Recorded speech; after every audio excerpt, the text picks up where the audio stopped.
तो O2 dissociation कर देख लिया था अपन ने, है ना। कौन सी शेप थी उसकी, एस शेप या फिर सिग्मॉइड। अब उसमें क्या थे कि कुछ कंडीशंस हो जाती है जिससे वो या तो राइट शिफ्ट हो जाता है या फिर लेफ्ट शिफ्ट हो जाता है। जैसे ये ग्राफ था अपना, तो ये ऐसे एस शेप था। अब कुछ में क्या होगा, ये इस साइड शिफ्ट हो जाएगा तो राइट शिफ्ट, और इधर हो जाएगा तो लेफ्ट शिफ्ट। तो उसकी क्या कंडीशंस थी, अगर मान लो राइट शिफ्ट हो रहा है ग्राफ तो क्यों हो रहा होगा, इस साइड। ये क्या हो गया अपना, राइट शिफ्ट।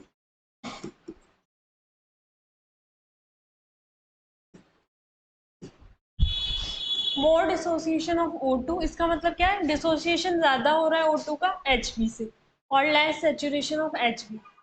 अगर डिसोसिएशन ज्यादा है तो सेचुरेशन क्या हो जाएगा, कम हो जाएगा। सेचुरेशन मीन्स कि वो Hb के साथ उतनी ज्यादा बाउंड नहीं हो पाएगी। यहाँ क्या हो रहा है, HbO2 का डिसोसिएशन हो रहा है एट टिश्यू लेवल। कहाँ पर होगी, और ये चीज टिश्यू लेवल पर होगी।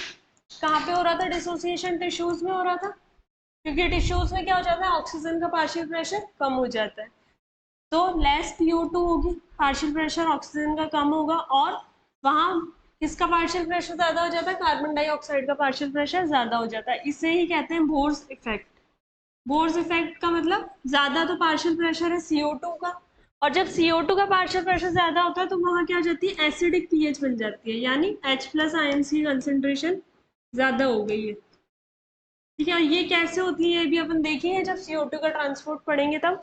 अभी यहाँ इतना समझो कि जब पार्शियल प्रेशर ऑफ CO2 ज्यादा है तो वहाँ एसिडिक पीएच बनेगी, क्योंकि वहाँ H+ आयन कंसेंट्रेशन बढ़ जाएगी। तो यही है बोर्स इफेक्ट की, पार्शियल प्रेशर और CO2 ज्यादा होने पे O2 डिसोसिएशन कर राइट शिफ्ट हो जाएगा। इसे क्या बोलेंगे अपन, बोर्स इफेक्ट। एसिडिक पीएच का मतलब है कि पीएच लेस होगी। पीएच पता है अपन को 1 to 14, तो लेस की साइड में होगी पीएच, तो एसिडिक पीएच हो जाएगी। टेम्परेचर क्या होगा यहाँ पे, ज्यादा होगा, और H+ आयन कंसेंट्रेशन भी ज्यादा होगी, यानी कि एसिडिक ज्यादा होगा।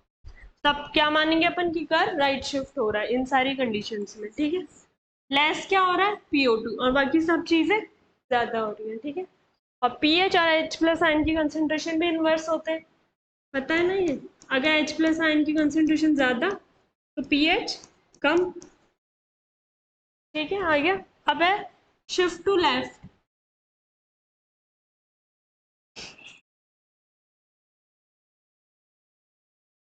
ये था, और ये लेफ्ट में शिफ्ट हो जाएगा।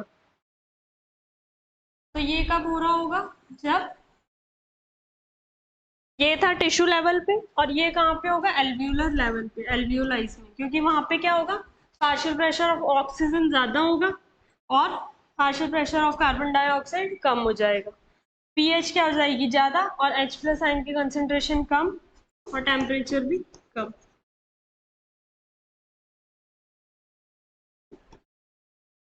अब क्या हो जाएगा, ये लेफ्ट शिफ्ट, जिसे बोलेंगे लेफ्ट शिफ्ट,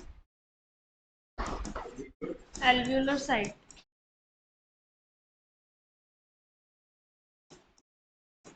ठीक है, यानी कि डिसोसिएशन कम हो रहा है तो एसोसिएशन हो रहा होगा। तो यहाँ क्या था अपना, डिसोसिएशन, और यहाँ एसोसिएशन।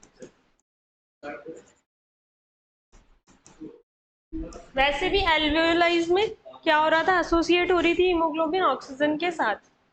देखो इतना,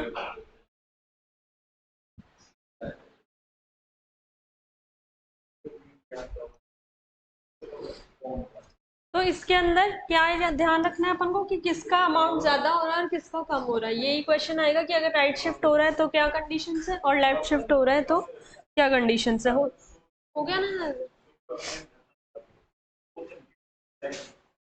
अब है ट्रांसपोर्ट ऑफ CO2।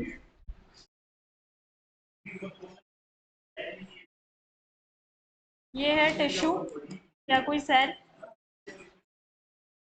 यहाँ क्या होता है, कैटाबॉलिक रिएक्शंस होंगी और कुछ मेटाबॉलिक प्रोसेसेस होंगी। ग्लूकोज है और ऑक्सीजन, ये हमें क्या देंगे, CO2 प्लस वाटर, और ATP यहाँ पे रिलीज होगी। ठीक है, तो ग्लूकोज से हमें एनर्जी मिल गई और साथ में बाय प्रोडक्ट्स में CO2 और वाटर रिलीज होते हैं। अब क्या होता है, ये CO2 और वाटर यहाँ बाहर, सेल के बाहर जो एक्स्ट्रा सेल्यूलर फ्लूइड या इंटरस्टिशियल स्पेस होती है सेल की, वहाँ बाहर ये आ जाते हैं।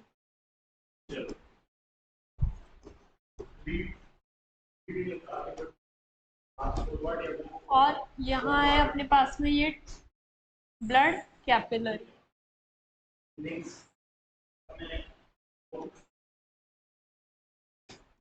ये हो गई ब्लड कैपिलरी।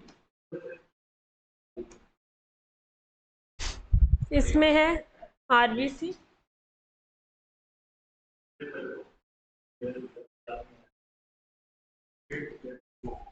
ये हो गई आरबीसी। अब ये जो यहाँ पर बाहर आ गए CO2 और वाटर, ये यहाँ से कहाँ जाएंगे, यहाँ आगे ये ब्लड कैपिलरी के अंदर जाएंगे। अब यहाँ पे से अपन CO2 का ट्रांसपोर्ट स्टार्ट करेंगे। कितने पार्ट्स में था, 3 पार्ट्स में हो रही थी। एक 7% किससे हो रही थी, प्लाज्मा के थ्रू, 70% बाइकार्बोनेट आयन की फॉर्म में और 23% हीमोग्लोबिन के साथ। ठीक है, तो ये 7% आ गई यहाँ प्लाज्मा में, और यहाँ पे ये ट्रांसपोर्ट होगी, CO2 और वाटर मिलके ये बनाएंगे बाइकार्बोनेट आयन H2CO3, और ये यहाँ पे हीमोग्लोबिन के साथ होगी। ठीक है, कार्बामीनो हीमोग्लोबिन बनाएगी ये, और 70% RBCs है, ये यहाँ बनाएगी बाइकार्बोनेट आयन, और यहाँ भी बाइकार्बोनेट आयन की फॉर्म में ही ट्रांसपोर्ट होगी। ठीक है, अब यहाँ पे ऐसा क्यों है, ये बाहर भी बाइकार्बोनेट बना रही है और अंदर भी, लेकिन बाहर कम परसेंट है और यहाँ पे ज्यादा। और ये यहीं आके बाइकार्बोनेट क्यों बना रहे हैं, ये बाहर भी थे, CO2 और वाटर यहाँ भी बना सकते थे, लेकिन क्या होता है इस रिएक्शन के लिए चाहिए होता है एंजाइम। ये कैसी है, एंजाइम मीडिएटेड प्रोसेस, ये कार्बोनिक एनहाइड्रेस एंजाइम। ये एंजाइम कहाँ मिलता है, आरबीसीज इसे सीक्रेट करती है, तो मेनली मिलेगा अपन को आरबीसीज में, और थोड़ा बहुत होता है ये प्लाज्मा के अंदर भी, इसलिए यहाँ पे 7% और यहाँ पे ज्यादा परसेंट होता है इसका, जहाँ पे ये बाइकार्बोनेट आयन की फॉर्म में आगे जाके ट्रांसपोर्ट होती है, और आगे जाके ये किस में ब्रेक हो जाएंगे, H+ आयन की फॉर्म में और HCO3- आयन की फॉर्म में। ठीक है, अब यहाँ पे क्या हुआ, ये H+ आयंस की कंसंट्रेशन यहाँ बढ़ती जाएगी आरबीसी के अंदर, और ये HCO3- आयंस क्या होंगे, यहाँ बाहर आते जाएंगे आरबीसी से। तो यहाँ पे क्या होता है, प्लाज्मा के अंदर क्लोरीन आयंस होते हैं, तो इससे बैलेंस करने के लिए कैटायन आयन की फॉर्म्स को ये क्लोराइड आयन अंदर शिफ्ट होते हैं। इस फिनोमेनन को बोलते हैं क्लोराइड शिफ्ट, क्योंकि यहाँ क्या हो रहा है, H+ आयंस बढ़ते जा रहे हैं, एसिडिक पीएच होती जाएगी, इसलिए इसे बैलेंस करने के लिए क्लोराइड आयन का शिफ्ट होता है, और यहाँ बाहर एनायन आता जा रहा है, तो बाहर एनायन ना बढ़े इसलिए भी ये अंदर शिफ्ट होता जाता है, तो इसलिए क्लोराइड शिफ्ट, और इसी फिनोमेनन को बोलते हैं हैम्बर्गर्स फिनोमेनन। तो आप समझ में आया, अगर पार्शियल प्रेशर ऑफ PCO2 ज्यादा होगा तो एसिडिक पीएच क्यों बढ़ रही थी। ठीक है, यहाँ पे बताया था एसिडिक पीएच, तो इसीलिए क्योंकि यहाँ H+ आयंस की कंसेंट्रेशन बढ़ती जाएगी अगर CO2 ज्यादा होता जाएगा, तो यही है CO2 का ट्रांसपोर्ट और क्लोराइड शिफ्ट। ठीक है, लिख लो।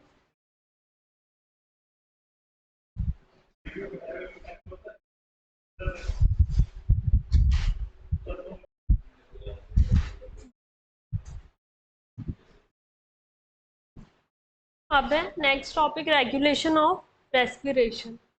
रेस्पिरेशन को कौन कौन रेगुलेट कर रहा है, तो दो तरह से रेगुलेट होता है, एक न्यूरल रेगुलेशन है और एक है केमिकल रेगुलेशन। ठीक है, न्यूरल यानी सारा नर्व्स का काम है, और कुछ केमिकल्स भी इसे रेगुलेट करेंगे। तो न्यूरल रेगुलेटरी सेंटर होता है CNS में, यानी कि ब्रेन, और ब्रेन के भी किस पार्ट में, हाइंड ब्रेन के पार्ट में, जिसमें मेडुलरी रीजन होगा, जिसमें प्रेजेंट है अपने पास रेस्पिरेटरी रिदम सेंटर, और पॉन्स रीजन में होगा controlling centre for respiratory rhythm area. ठीक है, यहाँ सेंटर प्रेजेंट है और यहाँ पे पूरा एरिया प्रेजेंट है। Chemical regulation related with the concentration of H+ ion और PCO2, यानी H+ आयन की कंसंट्रेशन और partial pressure of CO2 blood के अंदर कितने हैं उस पर केमिकल रेगुलेशन होगा। ये डिटेक्ट कर लेते हैं इससे, ठीक है। अगर ये ज़्यादा हो रहे हैं तो उसके हिसाब से ये ब्रीदिंग को कम या ज़्यादा करते हैं, या तो ब्लड में या फिर CSF में, यानी सेरेब्रोस्पाइनल फ्लूइड के अंदर। कीमोरिसेप्टर्स दो टाइप के हैं, सेंट्रल और पेरिफेरल। पहला है सेंट्रल, जो क्या डिटेक्ट करेंगे H+ और PCO2 को CSF में, और जो पेरिफेरल होंगे वो किस में करेंगे, ब्लड के अंदर, ठीक है। दो टाइप के हैं कीमोरिसेप्टर्स भी। न्यूरल रेगुलेशन, अब न्यूरल रेगुलेशन में क्या है, न्यूमोटैक्सिक सेंटर है जो क्या करता है, दो टाइप के सिग्नल्स भेजेगा, या तो वीक या फिर स्ट्रॉन्ग। अगर वीक भेजेगा तो इंक्रीज कर देगा इनहेलेशन के टाइम को, ठीक है, टाइम या फिर उसकी डेप्थ, ठीक है, ड्यूरेशन और डेप्थ उसे इंक्रीज कर देगा, और स्ट्रॉन्ग हो गए तो डिक्रीज कर देगा। इतना लिखो।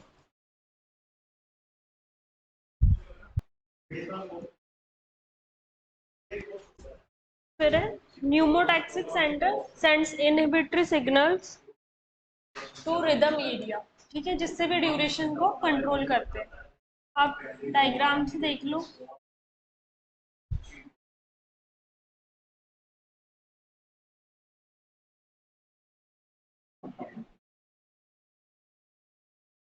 ये है कॉन्स रीजन,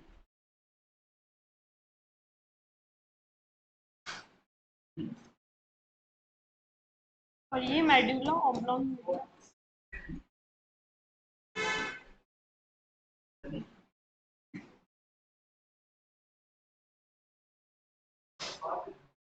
और यहाँ है ये पॉन्स है, इससे ही बोलेंगे न्यूमोटैक्सिक सेंटर। ये जो है न्यूमोटैक्सिक सेंटर वो यहाँ होगा पॉन्स रीजन की, ठीक है। और मेडुला ऑब्लोंगेटा में दो पार्ट होंगे, एक डॉर्सल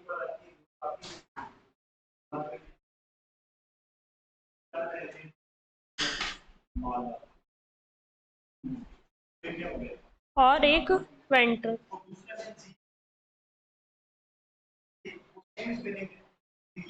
इससे बोलेंगे DRG, और ये BRG। ये क्या हो गया, रेस्पिरेटरी रिदम एरिया या सेंटर।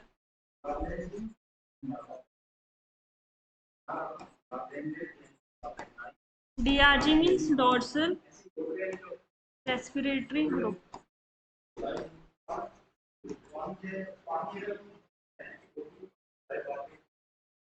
और ये वेंट्रल रेस्पिरेटरी ग्रुप।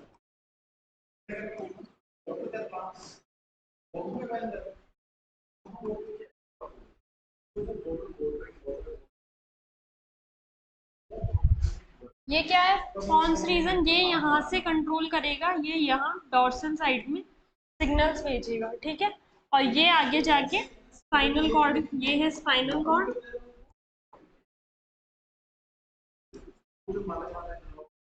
और ये आगे चलकर यहाँ डायफ्राम को कंट्रोल करेंगे कि इसमें कॉन्ट्रैक्शन कितनी देर कराना है, या नहीं कराना है। तो ये जो हो गया, ये क्या हो गया, स्विच ऑन या ऑफ करने का centre, switch on off point.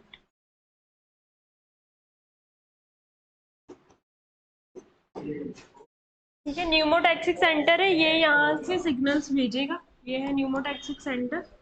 आगे चल के ये DRG में आएंगे, मेडुला ऑब्लोंगेटा के डॉर्सल साइड में, और ये आगे चल के डायफ्राम को सिग्नल सेंड करेंगे, ठीक है। तो ये चलता है पूरा न्यूरल रेगुलेशन की तरह। फिर ये है केमिकल रेगुलेशन, इसमें क्या होता है, H+ आयन की कंसंट्रेशन और पार्शियल प्रेशर ऑफ CO2, इससे ये डिटेक्ट करते हैं। इसके अंदर O2 का रोल जो होता है वो इनसिग्निफिकेंट, यानी ज़्यादा इंपॉर्टेंस नहीं होती कि O2 का कितना पार्शियल प्रेशर है या नहीं। मेनली सिर्फ और सिर्फ किस पर डिपेंड करेगा, H+ आयन पे और पार्शियल प्रेशर ऑफ CO2 पे। दो टाइप के थे कीमोरिसेप्टर, सेंट्रल वाले और एक पेरिफेरल या फिर सरफेस कीमोरिसेप्टर्स। तो सेंट्रल में क्या है अपने पास, CNS के अंदर प्रेजेंट होंगे, मेडुलरी रीजन के अंदर, किसके एडजेसेंट, रिदम सेंटर। ये जो रिदम सेंटर है इसके आसपास ही ये कीमोरिसेप्टर्स प्रेजेंट होंगे, और ये CSF के अंदर यानी सेरेब्रोस्पाइनल फ्लूइड, जो इसका फ्लूइड होगा उसके अंदर इन आयंस की कंसंट्रेशन को डिटेक्ट करेंगे। और ये वाले ऑर्टिक बॉडी और कैरोटिड बॉडी, ये दोनों कौन सी है, हार्ट से रिलेटेड है। अभी इसका भी डायग्राम बना लेंगे। ये वहां ब्लड के अंदर डिटेक्ट करेंगे H+ और CO2 के पार्शियल प्रेशर को। ड्रॉ कर लो इसको।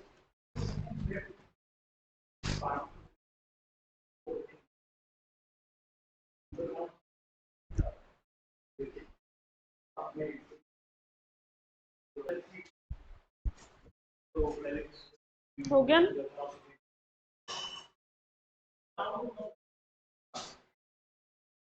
अब ये वाले रिसेप्टर्स देख लो, ये कैसे कहाँ प्रेजेंट होते हैं बस।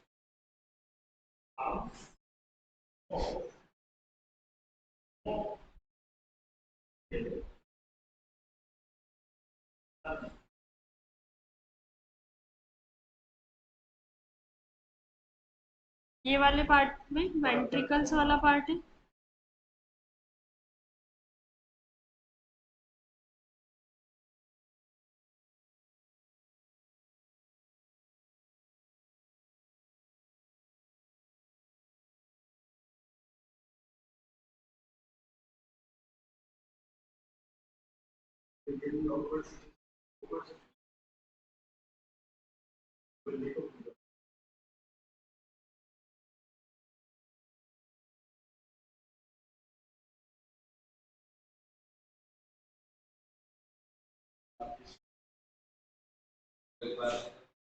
इधर डीऑक्सीजनेटेड और इधर ऑक्सीजनेटेड। और यहाँ ऊपर क्या होता है, एक डोर्सल ऑर्टा।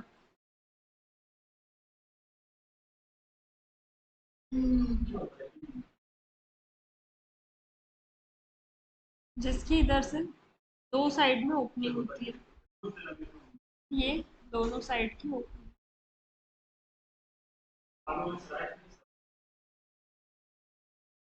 यहाँ जो प्रेजेंस होती है ये होती है ऑर्टिक बॉडी, और ये वाली होती है ऑर्टिक, और वो ऊपर वाली कैरोटिड, ये होती है कैरोटिड, ये है ऑर्टिक।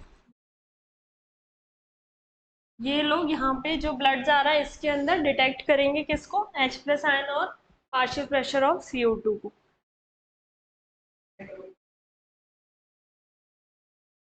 ये क्या है, ये है डोर्सल ऑर्टा।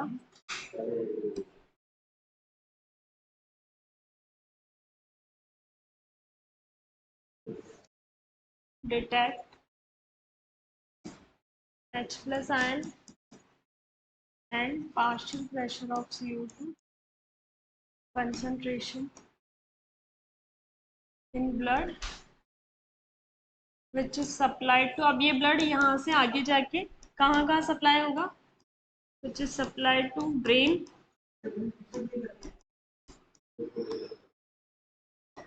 और different body parts।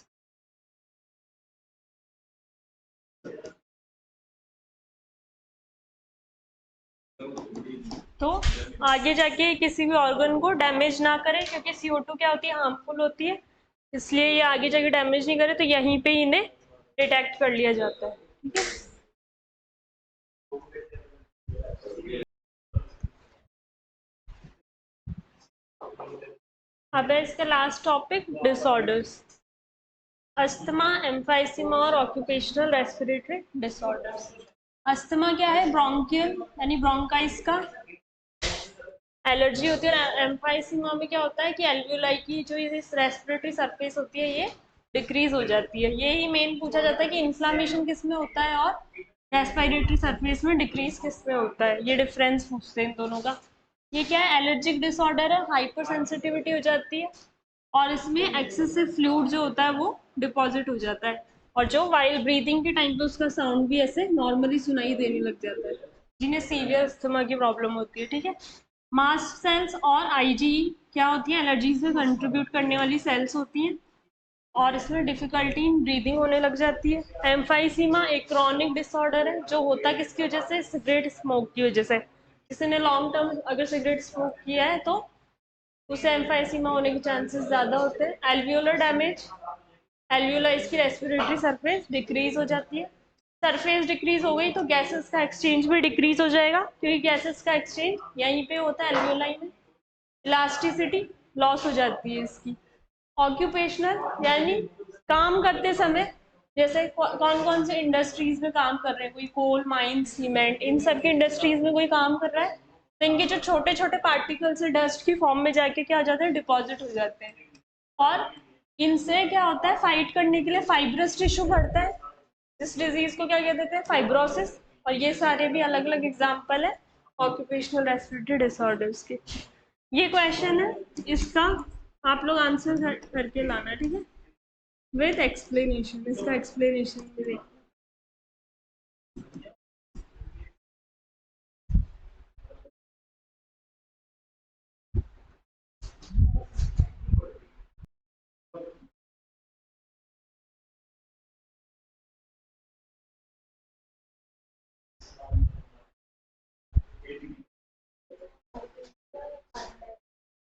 Four ml, हाँ। तो इसका क्या आंसर हो जाएगा, नॉर्मल कंडीशन में कितनी होती है, 5 ml होती है, और स्ट्रेस कंडीशन में या एक्सरसाइज कंडीशन में 15 ml, ठीक है, एक्सरसाइज कंडीशन। और CO2 कितनी होती है, 4 ml, ठीक है, CO2 ट्रांसपोर्ट में। ये बताओ कि ये क्वेश्चन ऑक्सीजन डिसोसिएशन कर्व से पूछा है या फिर रेगुलेशन ऑफ रेस्पिरेशन से। रेगुलेशन ऑफ रेस्पिरेशन में, उसमें अपन को पता है कि O2 का तो कोई सिग्निफिकेंट रोल है ही नहीं, तो आंसर होगा इन दोनों में से, ठीक है, हाई PCO2, ठीक है।